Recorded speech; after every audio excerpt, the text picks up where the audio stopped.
जीवन में अनंत है। गुरु की महिमा। गुरु की बातों का पालन करने पर हमारी सभी परेशानियां दूर हो सकती हैं और जीवन बदल सकता है।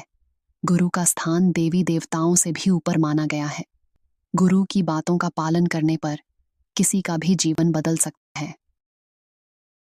किसी गांव में एक चोर ने विद्वान संत से कहा कि आज से आप मेरे गुरु, लेकिन मैं चोरी करना नहीं छोड़ सकता क्योंकि यही मेरा काम है।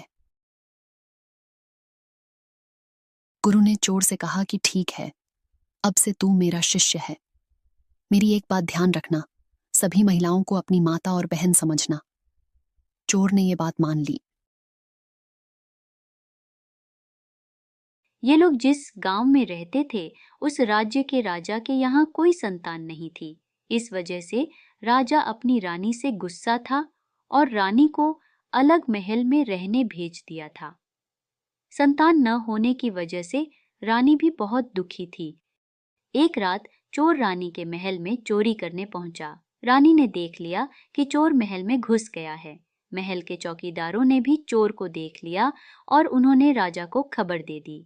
रानी ने चोर से कहा कि तू यहाँ कैसे आया है? चोर ने जवाब दिया कि मैं घोड़े से आया हूँ। रानी बोली, मैं तेरे घोड़े को सोने चांदी से लदवा दूंगी, बस मेरी एक इच्छा पूरी कर दे।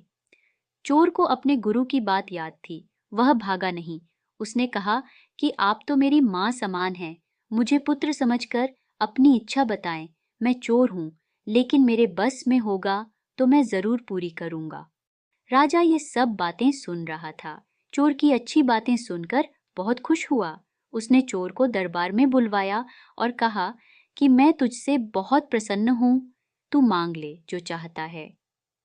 चोर ने कहा कि राजन, आप महारानी को अब से अपने महल में ही रखें, उन्हें दुख न दें। राजा ने चोर की बात मान ली।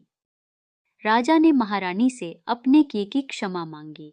रानी ने राजा से कहा कि हम इस चोर को ही अपना पुत्र बना लेते हैं, इसकी वजह से ही सब ठीक हुआ है। राजा भी ये बात मान गया और चोर को अपना उत्तराधिकारी घोषित कर दिया। गुरु की बातें जीवन में उतारने से किसी का भी जीवन बदल सकता है। चोर चोरी करता था, लेकिन उसने गुरु के उपदेश को ध्यान रखा और राजा रानी उससे प्रसन्न हो गए। एक चोर का जीवन बदल गया